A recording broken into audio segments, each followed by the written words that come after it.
urban area, struggling to find its way. Several things happened, but I lift up two. One, Birmingham, Alabama had greater economic potential than Atlanta. But Atlanta was wise enough, bold enough to confront, to grapple with successfully the issue of race.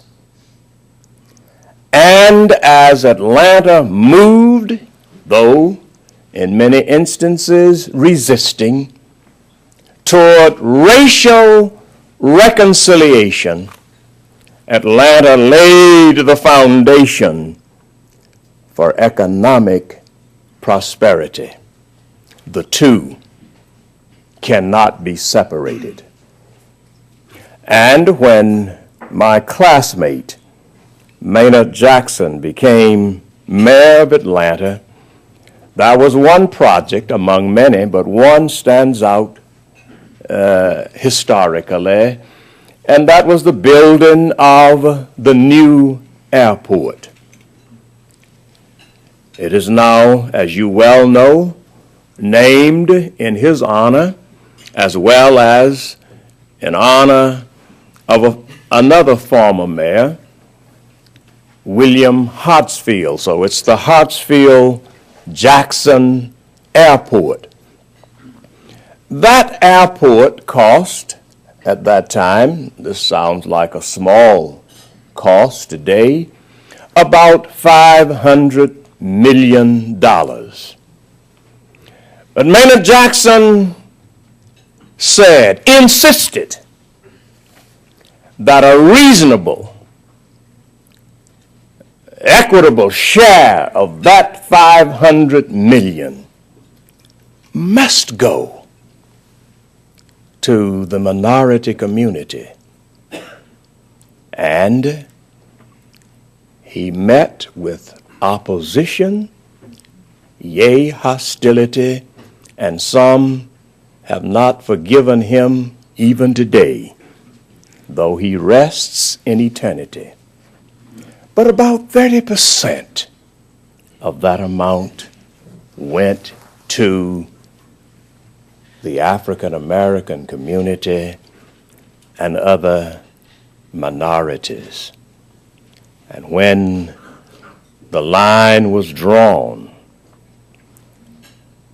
Maynard Jackson said to those who were opposed, would you rather have 70% of something or 100% of nothing? Of course, that was great understanding, marvelous cooperation, reconciliation, and out of that experience,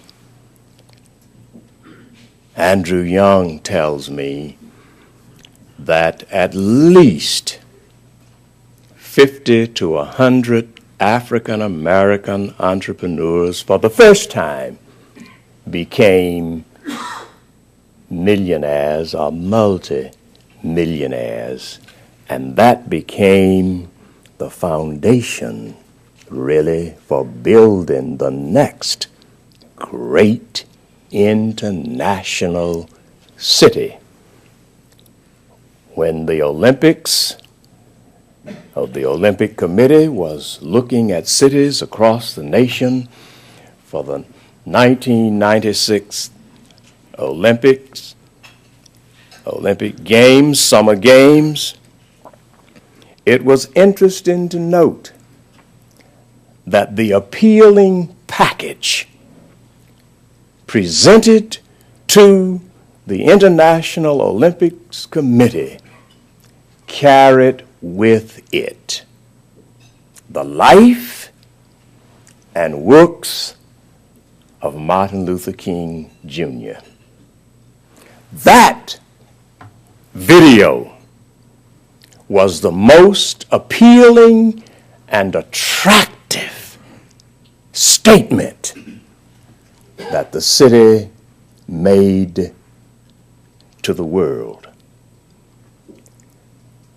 I say again, economic development anchored in fairness, diversity, justice, inclusion, opportunity, and intergenerational mentoring and empowerment with a global perspective is what is the thing that can help reclaim our city and our cities.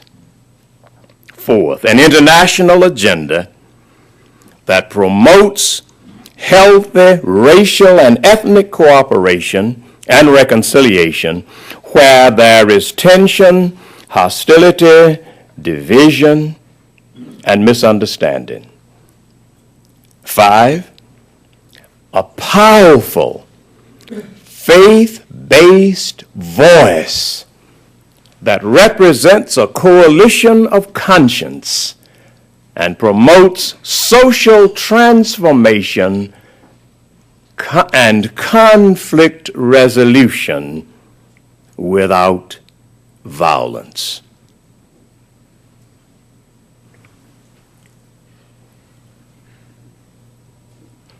Some of my colleagues are unhappy with the one who will give the prayer next month at the swearing-in ceremony, the inauguration of President-elect Obama. That's a part of our international communication system you hear right now. And I said to a friend and colleague with whom I have worked for almost 50 years, who was complaining, let's think about this for a moment.